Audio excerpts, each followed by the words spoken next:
Bueno, hola, buenos días a todos. Es un gusto volverlos a ver. Estuve con ustedes en la clase de sesgos. Ayer que les mandé el WhatsApp solo tuve respuesta de una persona, pero no la veo aquí en la sala. ¿Está Monse? Creo que no ha llegado. Pero bueno, ¿alguien tiene algún ensayo clínico que compartir? Corcholis, es más fácil hacer cortes o estudios retrospectivos o transversales. Bueno, vamos entonces a repasar algunos conceptos que creo que son los claves para la clase de hoy. ¿Alguien me puede decir cuál es la diferencia clave entre los ensayos y el resto de los modelos?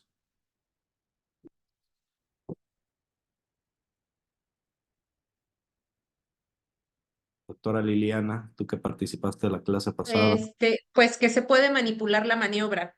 Correcto. Este es el único modelo experimental, entonces yo puedo controlar de manera clara la maniobra y hago varias cosas para que así suceda, ¿no? Entonces, este modelo creo que es uno de los que tenemos que dominar porque seguramente a todos en nuestra práctica clínica llegarán en algún momento gente relacionada a la industria y nos va a decir, ahora sí le traemos el mero bueno, ¿no? Entonces ustedes de manera muy crítica deben de tener la información necesaria para por lo menos poder interpretar la información que se nos está presentando en esos artículos, que aparte son de muy alto impacto porque los ensayos son de las cosas que son más citables, entonces,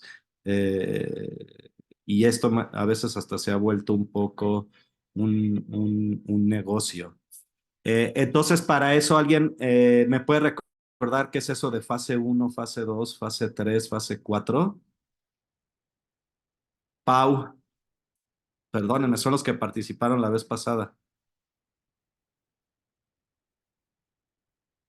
Ay, no lo tengo bien en mente, pero a ver, la fase uno es cuando hacemos primero la recolección, creamos todo lo que viene siendo la forma y estructuramos cómo vamos a hacer el proyecto y cómo lo vamos a ir aplicando, ¿no? No, acuérdate que la fase uno me estoy refiriendo a los estudios de investigación en la industria. Cintia. Hola, ¿me escucha? Ah, sí, La perfecto. fase uno es cuando se prueba, por ejemplo, estamos buscando un fármaco, vamos a Ajá, buscar que el fármaco no tenga riesgos tóxicos, o sea, se prueba el fármaco. En la correcto. fase Es la 2, farmacocinética y la farmacodinamia del medicamento. Y eso normalmente se hace en voluntarios sanos. así es. La fase 2 es cuando se Ah, prueba se compara con otros medicamentos, no recuerdo bien. ok. La fase 2 es un pequeño grupito de enfermos que tienen esa enfermedad, ¿sí? Ujú, se Para les ver si la aplica. medicina hace lo que creemos que sí quiere hacer. Y normalmente ahí, digo, en todos son invitados, pero aquí es un grupo muy pequeñito de los que tienen esa enfermedad. Luego lo que nos vende la industria, que es la fase 3. ¿Cuál es?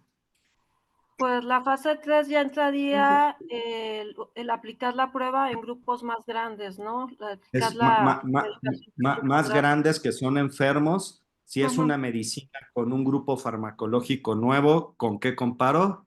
Con el gol estándar o con el tratamiento de elección. Si es un grupo farmacológico nuevo, va contra placebo. Si ya hay algo en esa enfermedad, va contra el gold estándar de tratamiento, ¿no? Y la fase 4, Es la fase de farmacovigilancia. correcto, muy bien. Perfecto. Es la fase de que todos ahí somos partícipes. En teoría tendríamos que reportar si estamos prescribiendo cualquier medicamento de uso habitual de los que usan y algo pasa. Las empresas tienen departamentos de farmacovigilancia y si se presenta un efecto no deseado, ahí todos los médicos a nivel mundial somos, digamos, reportadores para la industria cuando algo no anda bien. ¿De acuerdo? Y ahora, muy bien hasta ahí. Eh, ¿Qué diferencia, qué es eso de aleatorizar? ¿Alguien me lo puede explicar? Porque este es el modelo donde se aleatoriza. Pues tendríamos que ver qué tipo de aleatorización vamos a hacer, ¿no? Porque hay tres Ajá. tipos. Una en donde se escoge a los pacientes y se les da el medicamento sin que el paciente sepa cuál es el medicamento que se le va a dar, si es placebo o es...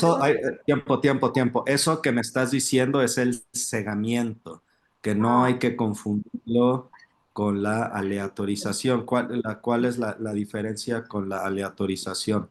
Sería doctor, distribuir todos los La, factores buenos o malos de la población para que en este caso el producto o la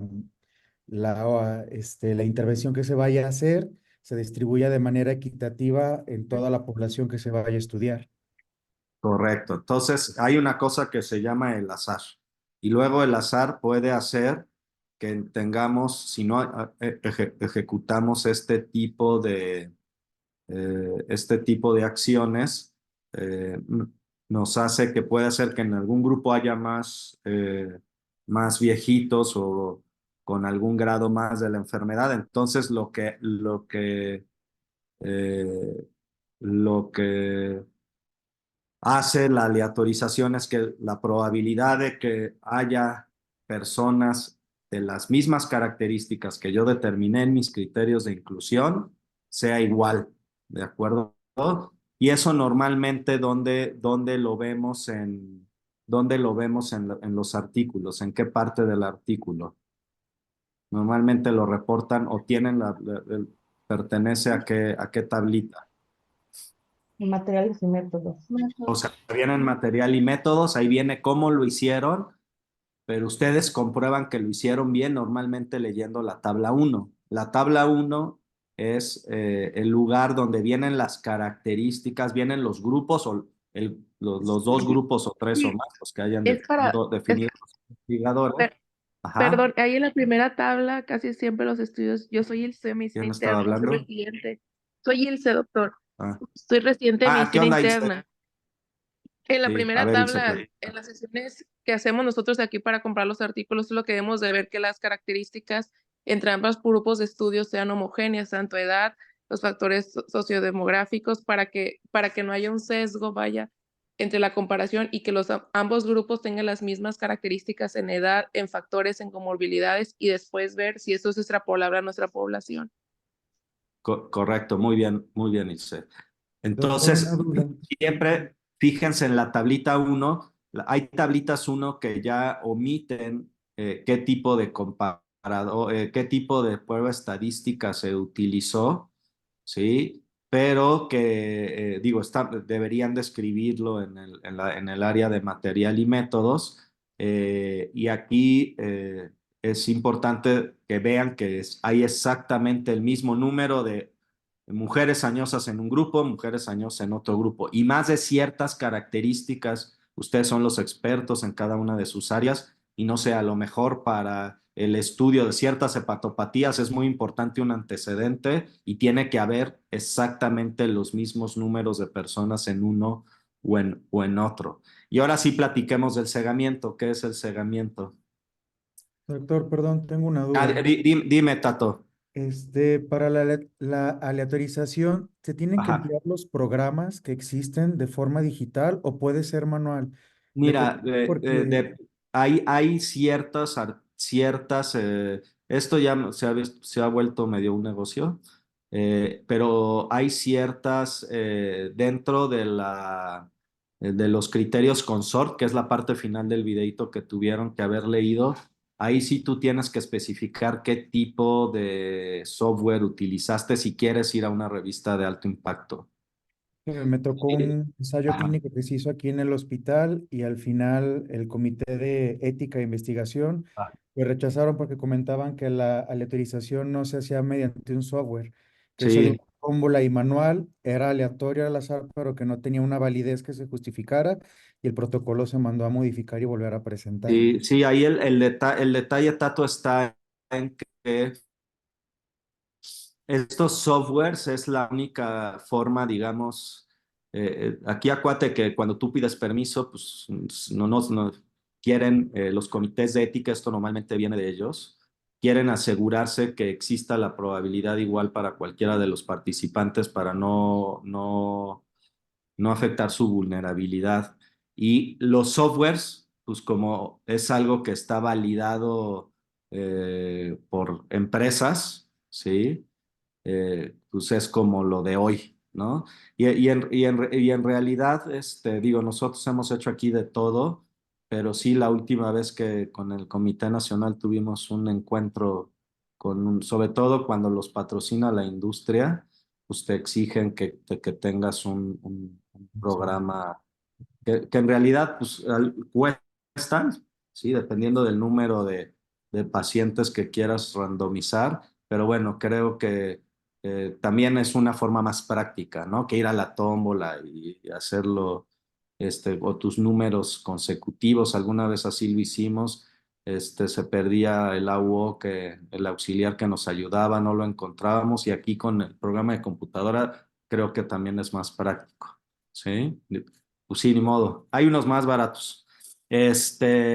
Luego, tipos de cegamiento, ¿quién me lo platica? Ahora sí era lo que estaban platicando antes. A ver, yo, buenos A días. ver, Silvia, súper, dígame, Silvia. Los tipos de cegamiento son de 3 tipos. En el primero Ajá, es el simple, en donde el participante recibe el tratamiento sin que sepa qué es lo que le están dando.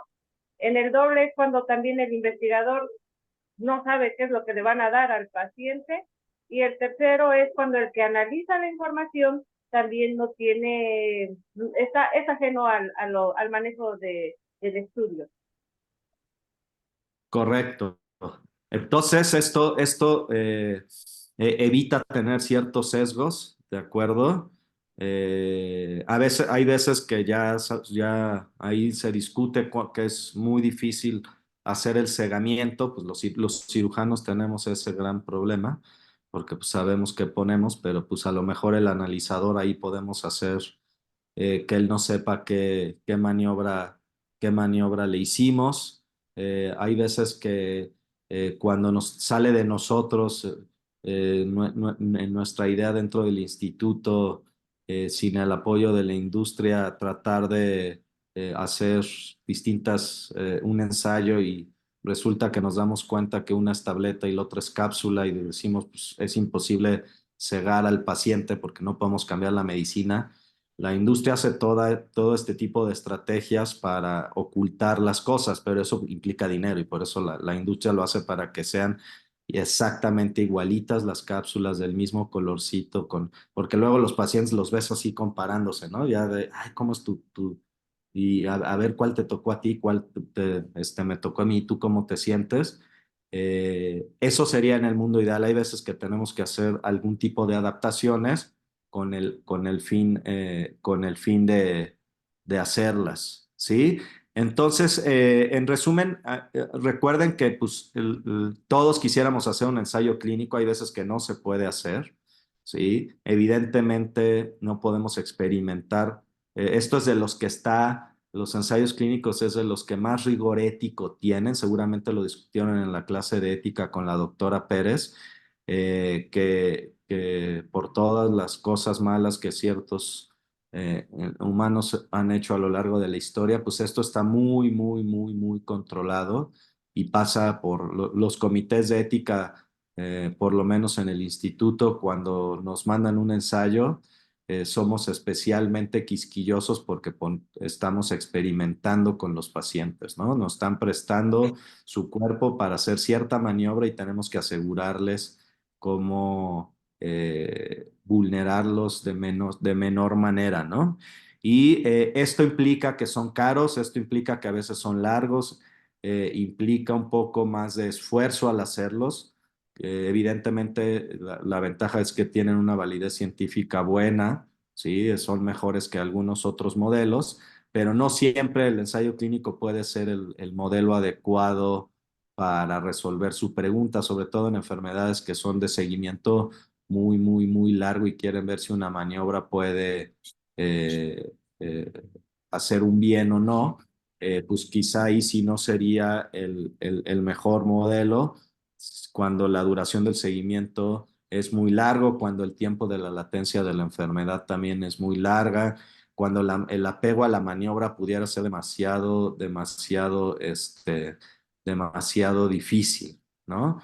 Otro punto que quiero que les quede muy claro, porque esto es de los errores que más veo cuando someten protocolos, al menos en mi hospital, a evaluación, es la diferencia entre eficacia, efectividad y eficiencia, porque así empiezan, cuando mandan el título, así le ponen, eficacia del tratamiento antihipertensivo con captopril en una población nefrópata. Si yo estoy hablando de eficacia, que es que desde ahí ya tendría yo que saber qué tipo de ensayo clínico están intentando hacer, ¿sí? Eficacia, ¿qué significa? ¿Comparar contra qué? ¿Contra placebo o contra nada? Contra placebo, Ivette, correcto. Entonces, si desde el principio ponen eficacia, ¿sí? Yo ya quiero leer en el resumen el placebo y luego ahí ya viene, vamos a comparar captopril contra enalapril, ¿no? Pues eso ya no es un estudio de eficacia.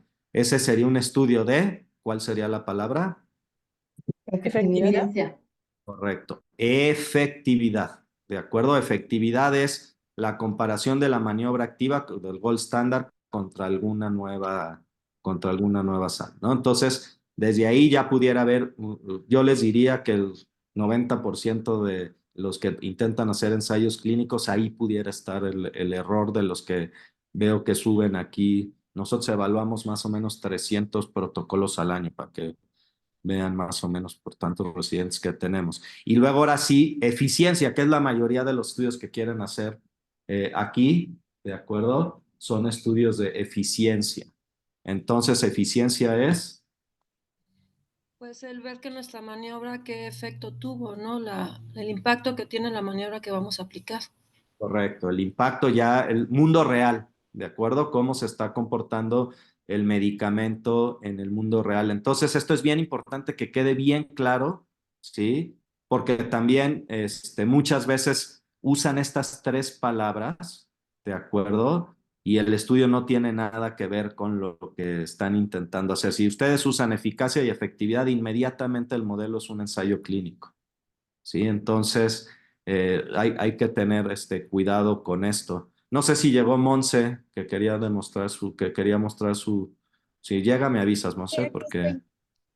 Ah, perfecto.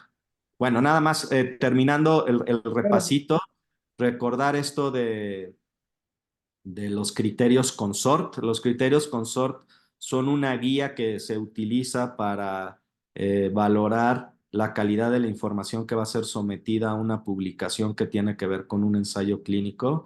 Incluso en varias revistas te piden que tú prellenes la lista consort y que tú les indiques dónde está la autorización, en qué página o en qué sección de la de material y métodos, cómo está el análisis estadístico, en qué sección, si viene la parte de por protocolo o intención a tratar, en qué hoja y en qué sección. Esto con el fin de tener un checklist, como muchos de los que hacemos en medicina ahora están muy socorridos los checklists para no cometer errores, pues exactamente sucede lo mismo. Y lo otro que creo que es importante, porque eh, lo deben de conocer ya que se están adentrando en esto, es lo de la página de Clinical Trials, ¿sí? Esto es un registro mundial de todas las investigaciones que se están haciendo que tengan que ver con ensayos clínicos, con el fin de determinar, uno, quién está trabajando en ideas similares a las mías. Dos, a lo mejor yo quiero ver cierta medicina, pero todavía no ha salido alguna publicación y yo puedo checar ahí cómo van gente que pudiera estar haciendo lo mismo y a lo mejor está reportando que está sucediendo cierto efecto adverso y todo esto antes de que salga la publicación. Entonces yo puedo tener advertencia de que si mi idea puede ser una idea buena o no. El instituto tiene su área específica en la comisión en el Comité de Investigación Nacional que hace estas gestiones con clinical trials. Y bueno, ahora sí, Monse, te doy la palabra. Déjame poner aquí que muchas personas puedan compartir. Monse nos va a presentar un estudio cuasi experimental que fue lo que más cercano conseguimos a un ensayo clínico. ¿Sí? Pertenece al grupo de los estudios experimentales. Aquí la diferencia es que esto lo usamos mucho los cirujanos, cada paciente se vuelve su propio control, ¿sí? Y nos ayuda a resolver algunas dudas clínicas. Ahora sí, Monse, todo tía puedes compartir si quieres compartirnos. Sí, estoy buscando mi archivo. Ven.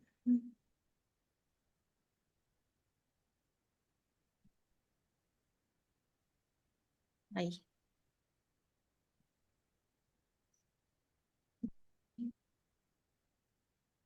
No sé si se ve, es una Se ve diapositiva. perfecto. Ajá. Ah, bien. Bueno, pues el título de mi investigación es el impacto de la educación digital en la calidad de vida y nivel de ansiedad de mujeres embarazadas con alteraciones en la citología cervical. Ajá. Bueno, pues aquí en el estado basal, pues son mujeres embarazadas con alteraciones en la citología cervical.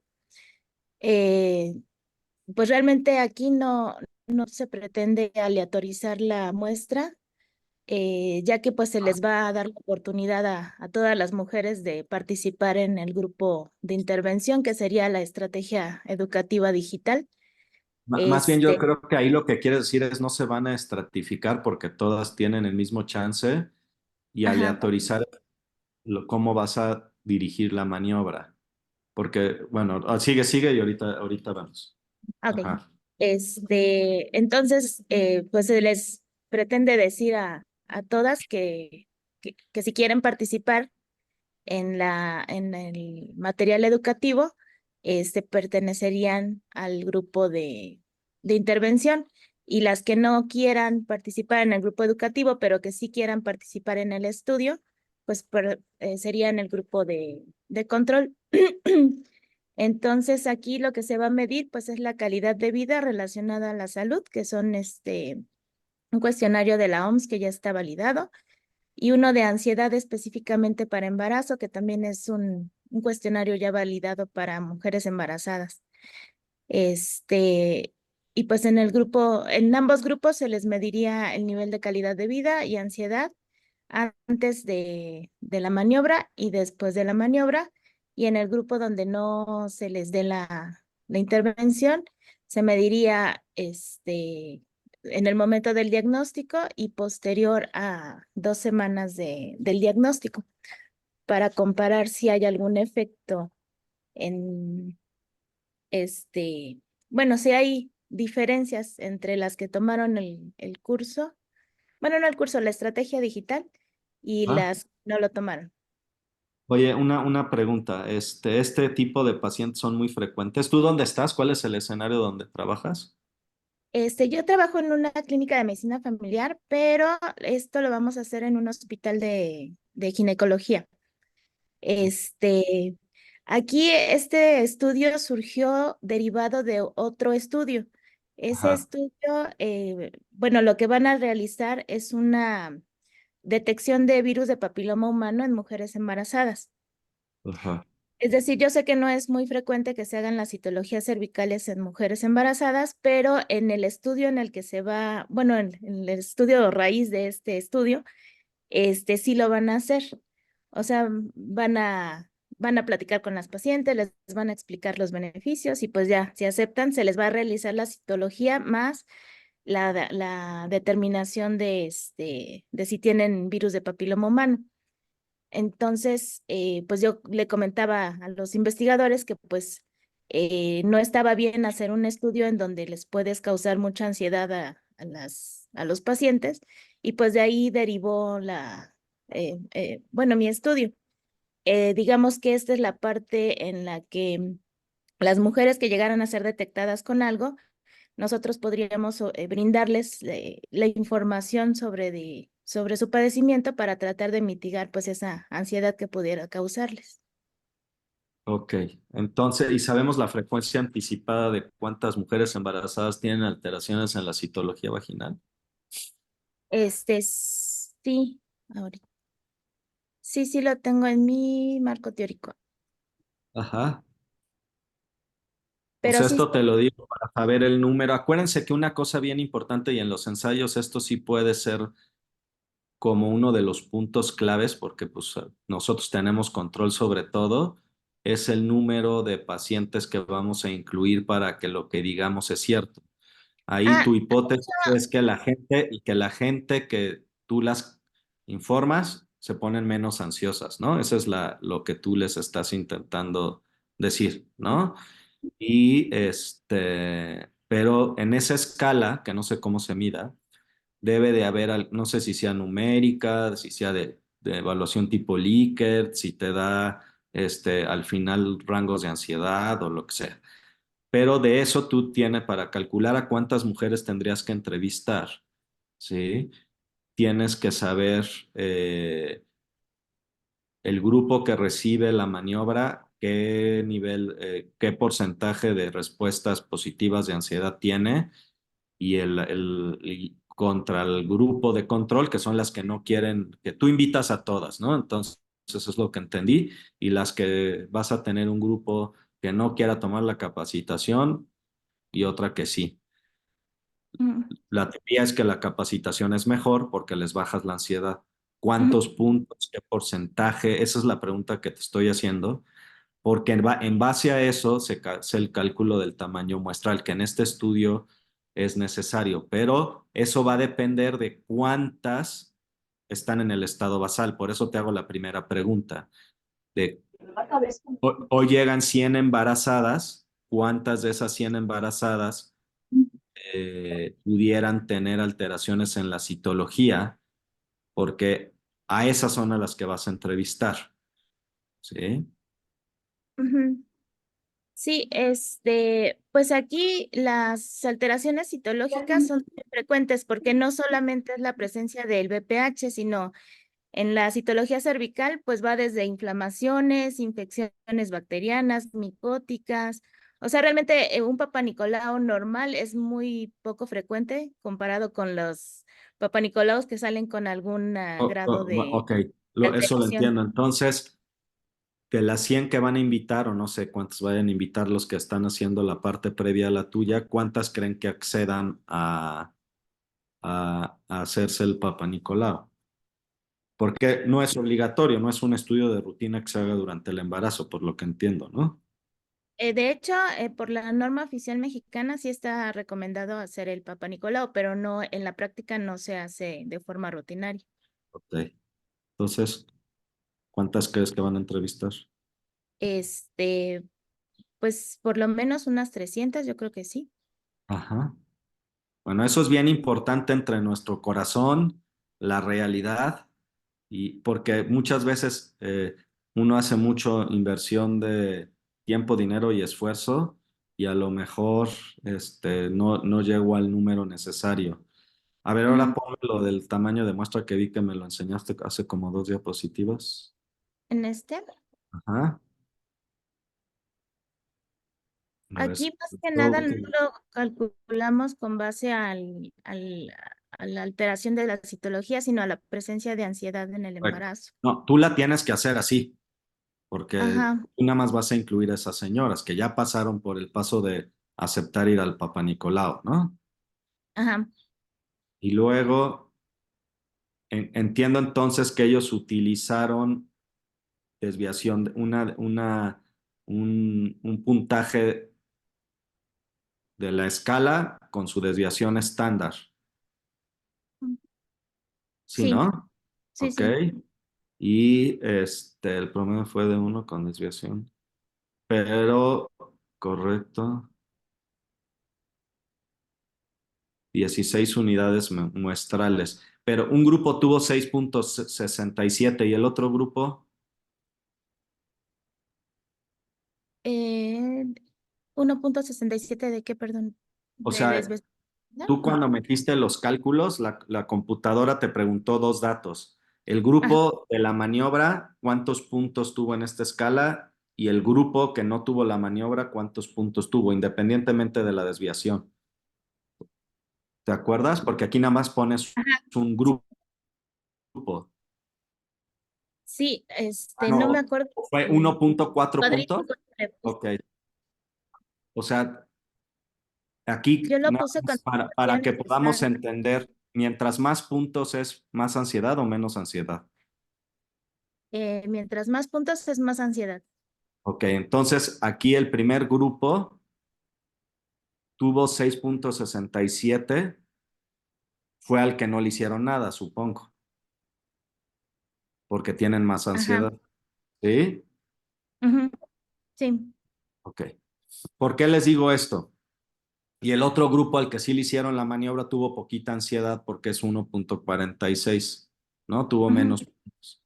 Entonces, diferencias grandes requieren muestras chiquitas, ¿de acuerdo? Como es este caso, 5 puntos de diferencia entre un grupo y otro, ¿sí?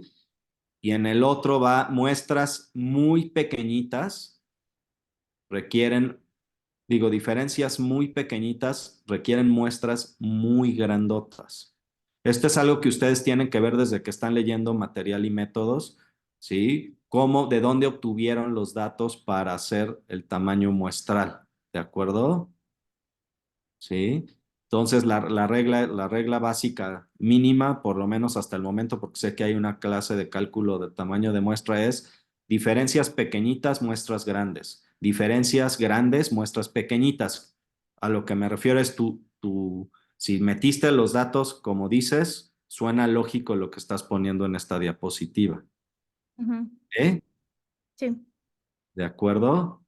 Aquí sería bueno, ¿a quién sí podrías cegar en todo el proceso?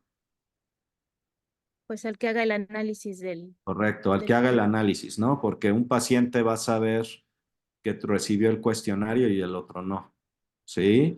Tú como investigadora lo vas a saber porque pues tú supongo que tú les darás los cuestionarios, ¿no? O les darás la invitación en el internet o lo Sí, que sea, ¿sí? sí. Es, eh, eh, en- eh, yo creo que es un ensayo clínico, no un cuasi experimental, porque en el cuasi experimental, aquí tienes un grupo que no va a recibir la maniobra, y en el cuasi experimental solo es un grupo, y cada grupo es su propio control, ¿de Ah, acuerdo? ya, Pero ok. todos reciben la maniobra. Y aunque no sea aleatorizado, Pues, bueno, es un defecto que tiene idealmente sí lo podrías aleatorizar. A lo mejor pudieras hacer una maniobra sencilla de la capacitación larga con videitos y bonita, digital, junto contra Ujú. una hoja informativa. De hecho, sí iba a hacer unos trípticos con respecto a Ajá. los diagnósticos. Entonces, ¿se podría hacer así? Sí, y que pues mire, a usted le vamos a dar una capacitación. Una es larga y otra bueno, tú ni les dices. Bien. Una es la capacitación A y la B, ¿no? Ambas tienen el fin de esto. Una es muy escueta y la otra es muy profesional. La Mm, escueta supliría lo que estamos haciendo en la realidad de, no se preocupe, señor, usted va a estar bien. Tiene BPH, pero aguante, aguante a que nazca el niño, ¿no? ujú. Que quizás lo que hacemos en la práctica todos los días y en la otra pues tomará la clasecita donde entenderá lo que le quieras mostrar, ¿sí? Y ahí pues, yo creo que lo pudieras mejorar haciendo eso. Ok. De todos modos, necesitas 32 pacientes. Si dices que tienes 300, vas a acabar en una semana. ¿Será? No creo. Bueno, no Pero lo sé. Con ese número de pacientes, pues, bueno, es que yo ¿sí? quería incluir más en los grupos. Digo eso por ejercicio Sí, sí, o sea, eso te lo digo. ¿Para qué sirve el tamaño de muestra? ¿Alguien sabe? ¿O nada más es un capricho de los investigadores?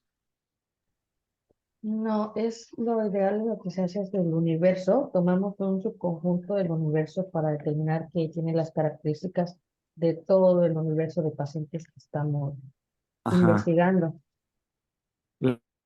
Ok, eso es parte de la respuesta, pero en realidad el complemento sería Es- esto sirve para ver si estamos diciendo la verdad, ¿de Pero es que acuerdo? también serviría como para que sea más confiable y poder traspolar un estudio a otras áreas, ¿no?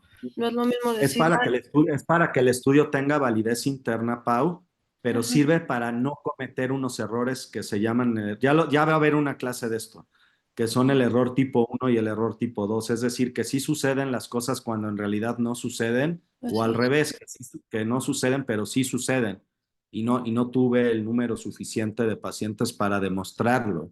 Sí, esto es parte del rigor metodológico que tienen que tener ciertos estudios particulares, y los ensayos clínicos es un must.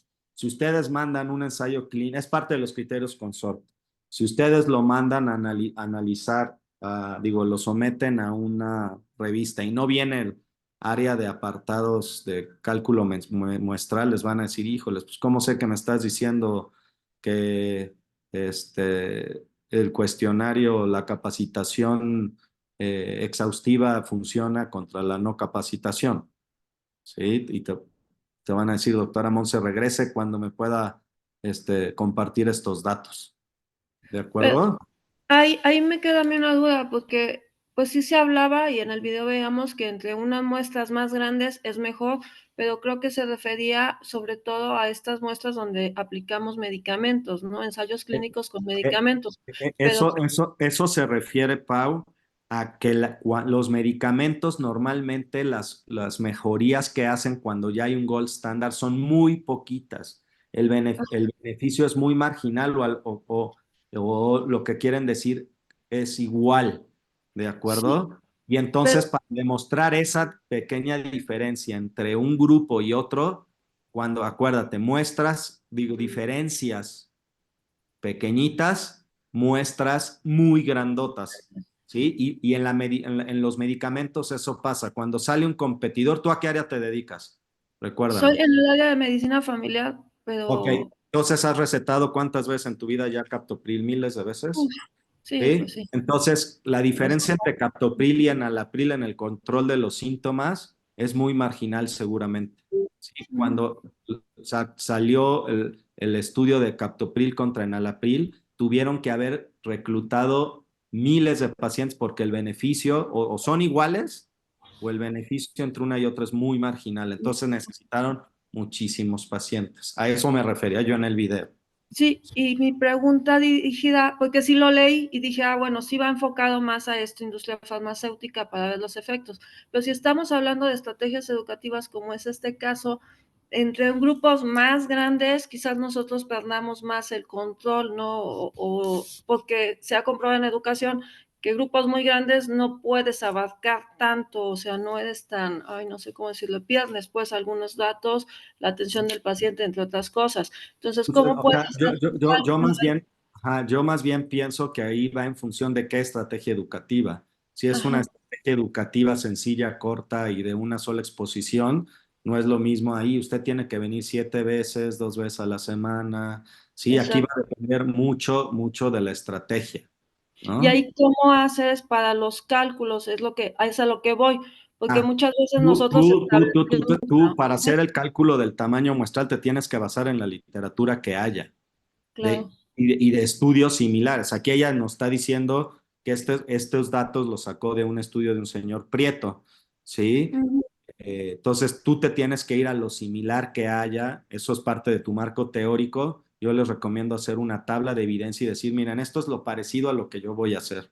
Y ellos No, midieron el cálculo del tamaño muestral de la maniobra similar o parecida o igualita a la mía, sí, en esta y en esta forma. Y por eso yo decidí, eso es lo que para los que están interesados en hacer la maestría, eso es lo que les van a pedir al momento de hacer su presentación al Politécnico, porque lo que tienen que demostrar con esas tablitas es decir, pues fíjense cómo en estas poblaciones similares a la mía, con estos datos yo calculé el tamaño de muestra, porque si tú le dices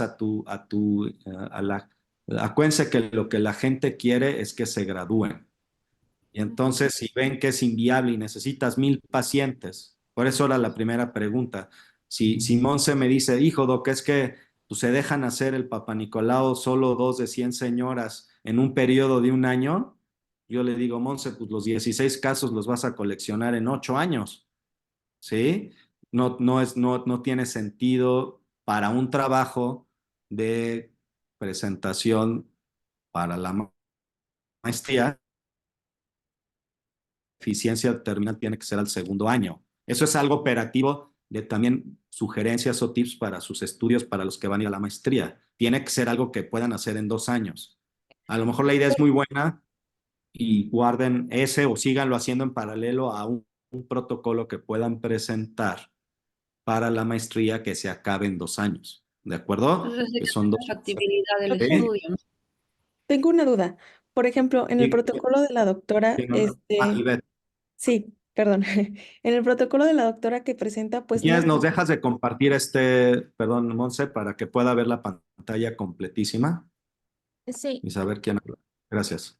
Ahora ay, sí. muchas gracias. Ajá. Y por ejemplo, en el protocolo que presentó la doctora, o sea, pues no sé, a lo mejor una sugerencia, ¿no sería buena idea basarnos en algunos artículos o en literatura que hable sobre la prevalencia, por ejemplo, en embarazadas de BPH o alteraciones citológicas? Y en base a la prevalencia, supongo que debe de ser alta, ¿no? Por ejemplo, si es una prevalencia como el 40%, pues haciendo un cálculo del tamaño de muestra con esa prevalencia, sí nos saldría una cantidad mayor de pacientes, ¿no? A la cual le podemos aplicar el cuestionario. O sea, para Sí, correcto. Pero delimitarlo. aquí son dos cosas. Ajá, Tienen razón en el sentido de que tiene que haber el número suficiente de personas que tengan papanicolaos alterados. Este, pero esa es una pregunta de investigación. La prevalencia de alteraciones citológicas en mujeres sometidas a papanicolao en el embarazo. ¿Sí? Ella va ajá, en el siguiente paso, que es la ansiedad. ¿De acuerdo? Solo le importan las que salieron alteradas. ¿De ok. acuerdo? Es un proceso doble. Ella, si no tiene en el primer proceso casos, La pues prevalencia, pues no. Bueno, si sí, tiene, por eso es lo que cosas que tienen que tomar en cuenta, ya, ¿sí? Quiero medir esta maniobra, pero si no tengo pacientes en qué hacerlas, ¿sí? Eso nos pasa mucho, les voy a poner un ejemplo mío, ¿sí? Yo me dedico mucho a la urología funcional, es decir, hombres y mujeres que tienen problemas para orinar.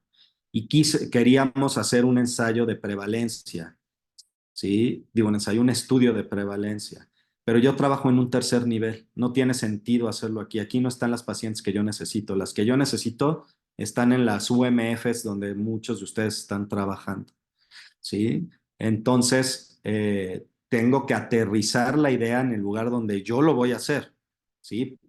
Porque si no tengo que ir, no es que la idea sea mala, pero a lo mejor tengo que ir al lugar a donde, como dice la doctora trabaja en una UMF, pero ella a lo mejor ahí no tiene todos los casos, pues mejor se va a la gineco, donde seguramente podrá coleccionar más, ¿sí? Esas cosas son pequeños granitos en el arroz que luego dificultan nuestra investigación. Entonces, planteen muy bien el escenario donde van a trabajar. Y el siguiente tip es, no van a estar ustedes todo el tiempo. Y si hay maniobras que no dependen de ustedes, ¿sí? Tiene que ser lo suficientemente sencilla para que todo mundo, independientemente de que ustedes nada más estén 8 horas en sus unidades, se pueda seguir llevando a cabo la idea, porque si no, de nada sirve que funcione para los del turno matutino cuando están ustedes, ¿no?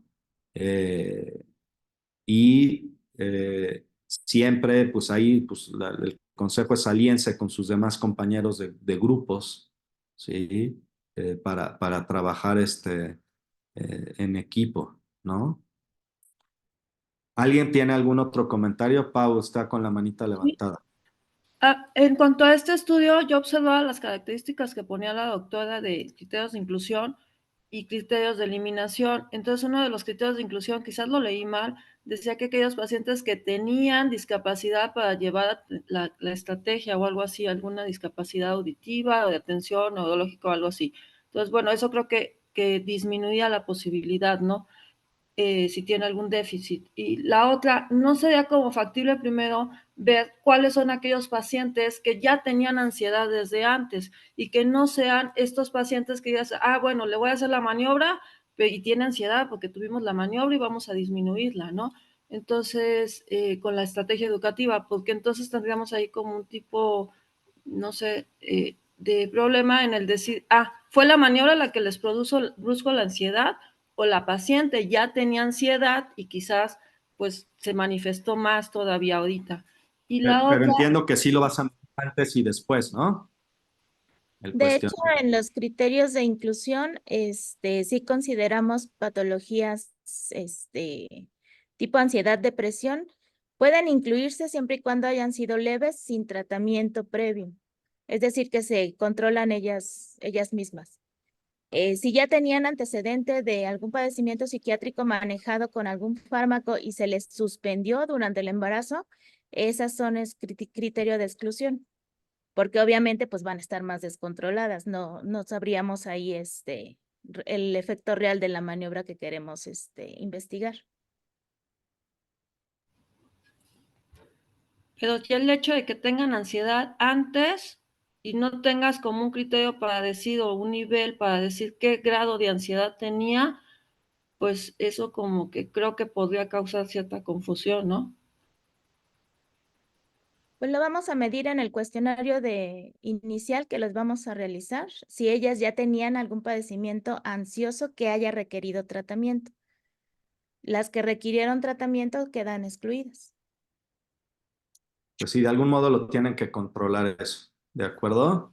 Y mi otra duda, la ansiedad la vas a controlar con dos semanas, se va a medir. Entonces, creo que quizás tendríamos que basar la literatura en saber en cuánto tiempo puedes controlar la ansiedad, porque no es lo mismo decir tengo nervios, estoy estresado, tengo una reacción al estrés, a decir tengo ansiedad como tal. Entonces, ahí creo que sería importante basarnos bien en la literatura en decir en cuánto tiempo se puede controlar la ansiedad, en base a qué, si es nada más estrategia educativa, si son también estrategias psicoeducativas o no sé, otros factores, ¿no? Que puedan desencadenar esto.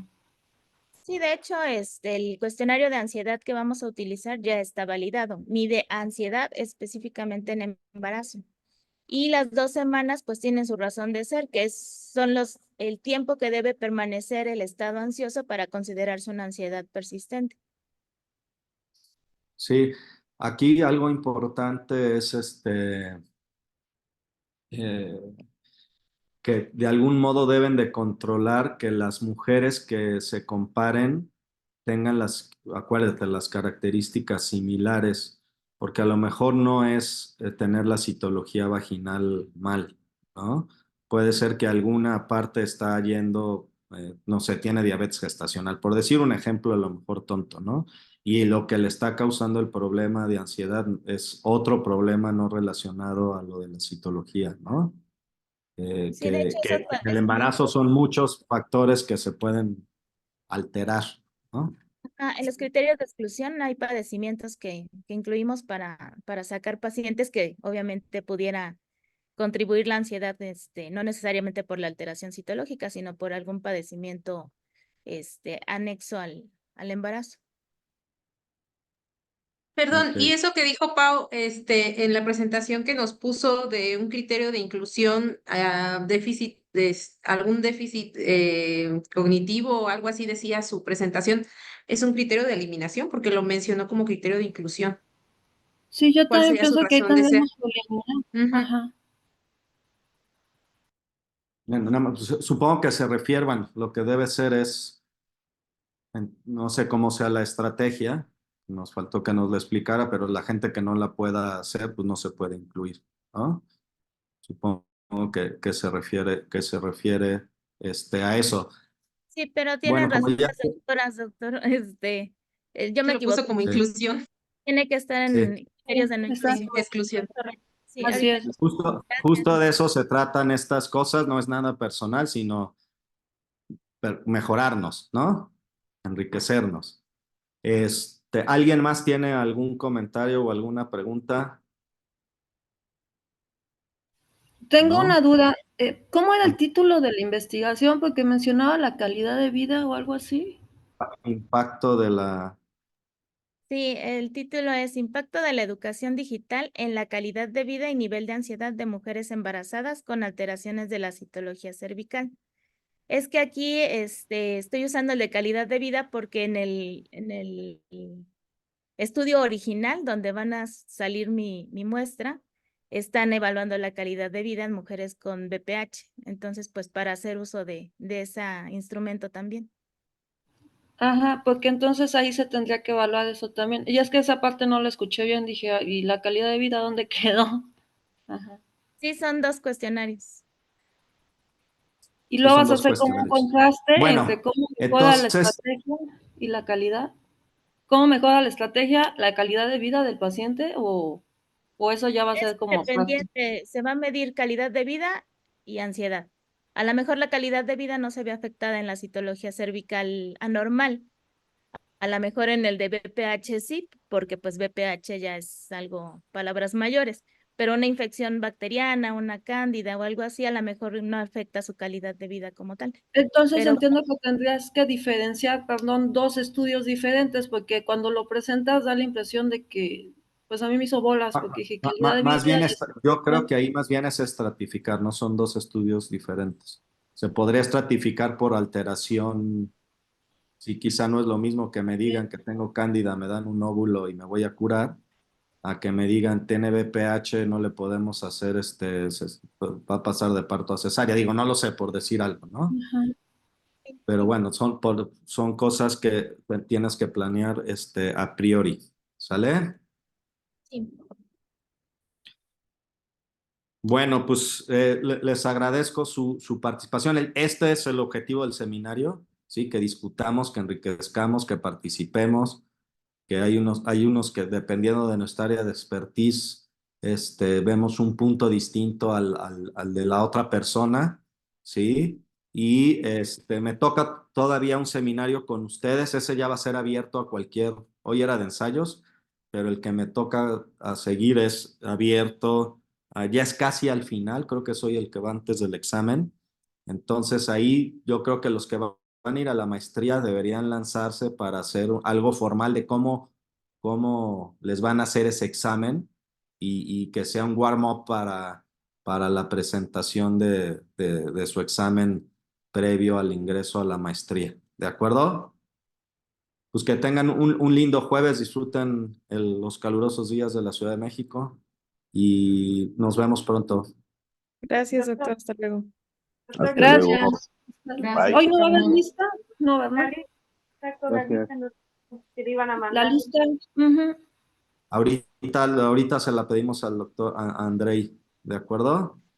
Ok, gracias. Si no tenemos grabada la sesión y podemos ir carita por carita. Voto por Cuídense. voto. Ok.